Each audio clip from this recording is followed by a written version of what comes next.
Assalamualaikum warahmatullahi wabarakatuh. Perkenalkan, nama saya Sriyarsasi, calon guru penggerak angkatan 7. Pada kesempatan kali ini saya akan menyampaikan jurnal refleksi dwi mingguan pada modul 1.1. Refleksi dwi mingguan calon guru penggerak yang akan saya sampaikan yaitu menggunakan model 1, yakni 4F, yang terdiri dari facts, feeling, finding, dan future. Yang dimaksud dengan fact di sini adalah sebuah peristiwa. Saya akan menceritakan awal mula saya bergabung atau mendaftar menjadi calon guru penggerak. Diawali dari cita-cita sebagai seorang guru, yaitu merupakan cita-cita yang sangat mulia, dan cita-cita ini sudah saya dambakan saat saya masih kecil. Dengan perjalanannya waktu, menjadi seorang guru tentu mengalami naik dan turun dalam melakukan pengajaran di kelas atau di sekolah. Setiap kali melakukan pembelajaran di kelas, saya merasa tidak pernah puas dalam melakukan pengajaran. Pembelajaran yang sudah dilakukan, yang saya rasakan tidak atau belum mencapai kesempurnaan dalam pembelajaran. Hal inilah yang menjadi dorongan kuat untuk saya dapat mendaftar sebagai guru penggerak. Tujuannya adalah agar saya dapat meningkatkan kompetensi saya sebagai guru, sehingga pada akhirnya saya menjadi guru yang profesional dan dapat mewujudkan pendidikan yang baik di sekolah atau di kelas di mana saya mengajar. Suatu anugerah dan merupakan solusi hingga pada akhirnya saya dapat mengikuti pendidikan guru penggerak yang sedang saya jalani saat ini.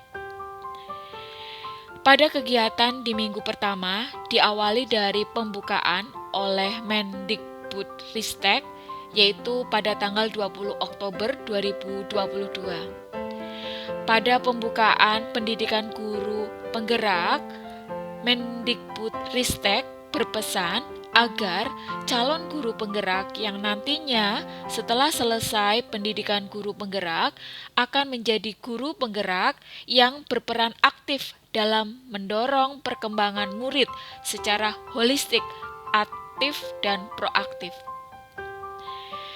Setelah dilakukan pembukaan pada pendidikan guru penggerak, selanjutnya dilanjutkan dengan pretest di LMS.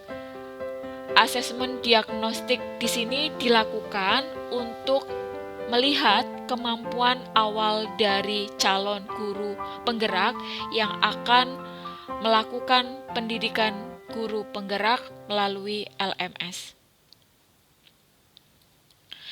Pada hari Sabtu tanggal 22 Oktober 2022 diselenggarakan lokakarya orientasi di SMK Negeri 1 Cilacap.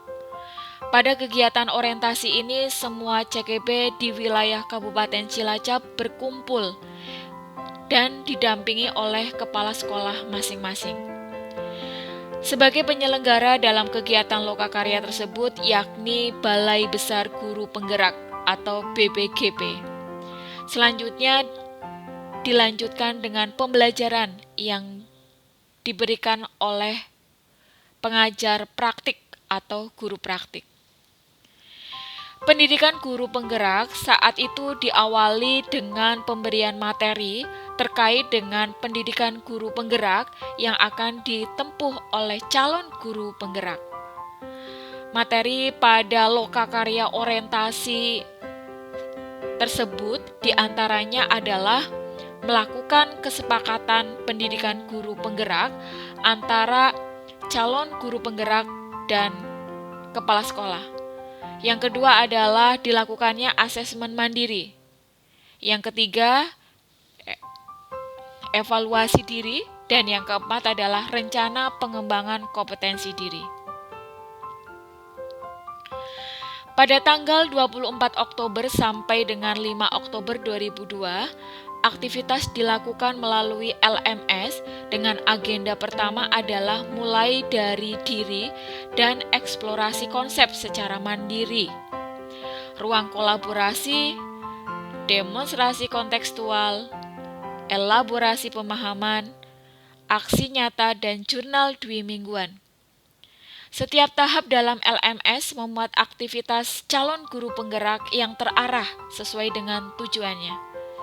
Calon guru penggerak juga semakin dieksplor untuk menunjukkan kreativitasnya dalam menyerap materi untuk masing-masing aktivitas tersebut, yang kemudian dituangkan dalam sebuah karya.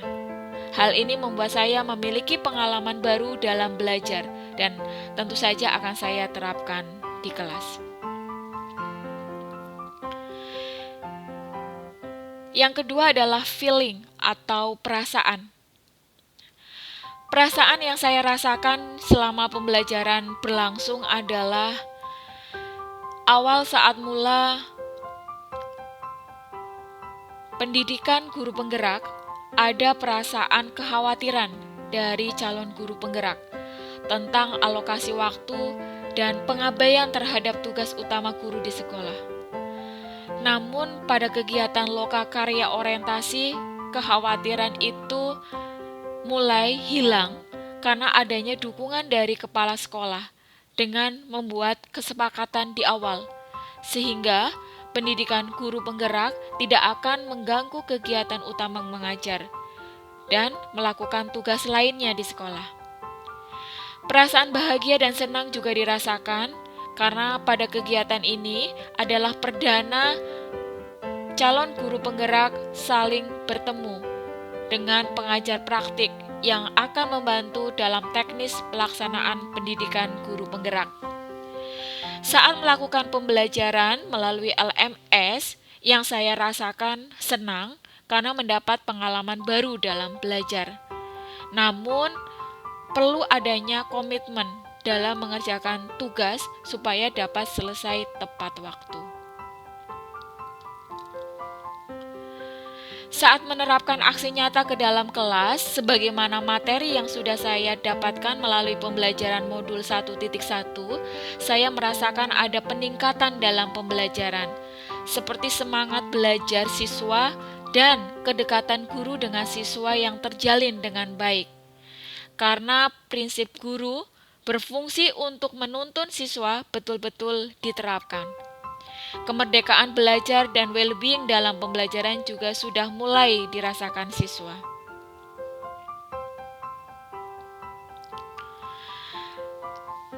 Selanjutnya adalah finding atau pembelajaran. Pelajaran yang saya dapatkan dari proses ini adalah saya menjadi paham tujuan dari pendidikan sesungguhnya dan peran guru di kelas atau di sekolah sesuai dengan filosofi Ki Hajar Dewantoro yang meliputi 1.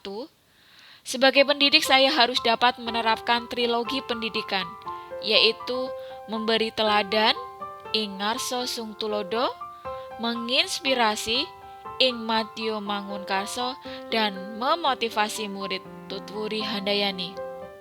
Yang kedua adalah sebagai pendidik saya berupaya untuk menuntun siswa sesuai dengan kodratnya dengan berpedoman pada prinsip trikon, yakni untuk melakukan pembelajaran sesuai dengan kodrat zaman.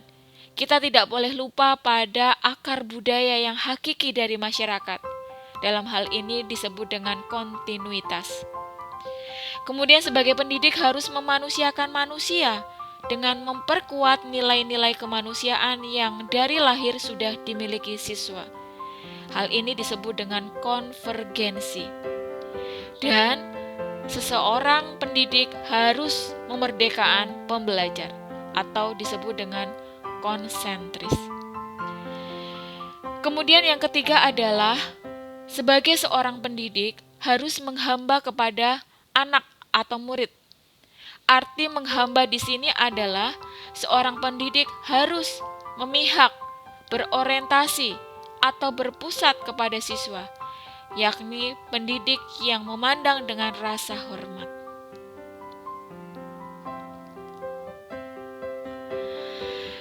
Kemudian yang terakhir adalah future atau penerapan. Saya akan menerapkan hal baik dalam pembelajaran yang sudah saya dapatkan pada fase finding di kelas. Agar tujuan dari pendidikan yang sesungguhnya dapat tercapai, tentu saja banyak sekali hal yang perlu saya benahi untuk mencapai tujuan tersebut. Karena secara tidak langsung dan tidak sadar, guru kadang masih melakukan pembelajaran menggunakan paradigma pendidikan lama, yakni pembelajaran yang masih berpusat pada guru. Maka dari itu, yang akan saya terapkan adalah mengubah pendidikan paradigma lama ke pendidikan paradigma baru. Sesuai dengan filosofi Ki Hajar Dewantoro, salah satunya adalah melakukan pembelajaran yang berpusat kepada siswa. Melakukan pembelajaran dengan memasukkan unsur kearifan lokal dari budaya kita. Dan membuat pembelajaran yang interaktif dan menyenangkan tanpa adanya hukuman kepada siswa. Dan sebagai pendidik, saya juga akan menerapkan untuk menuntun murid dalam belajar sesuai dengan kodratnya. Guru tidak boleh memaksakan di luar dari apa yang menjadi kodrat seorang murid. Sehingga bakat dan potensi yang dimiliki setiap murid dapat muncul, dan fungsi guru adalah menebalkan atau memperkuat dari bakat dan potensi yang dimiliki oleh murid. Timeline dari pendidikan calon guru penggerak saat ini yang sudah saya lalui, yaitu dimulai dari pembukaan PGP tanggal 20 Oktober, kemudian dilanjutkan dengan pretest pada modul 1 yaitu tanggal 21 Oktober, kemudian lokakarya orientasi tanggal 22 Oktober, kemudian melakukan pembelajaran melalui LMS pada paket modul 1.1 yaitu tanggal 24 Oktober sampai dengan 5 November. Dan untuk rencana pelaksanaan pembelajaran di LMS untuk paket modul 1.2 yakni pada tanggal 7 November sampai dengan 21 November. Dan paket modul 1.3 akan dilaksanakan pada 22 November sampai dengan 1 Desember.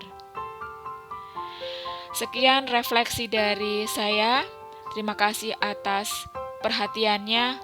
Salam dan bahagia guru-guru hebat. Wassalamualaikum warahmatullahi wabarakatuh.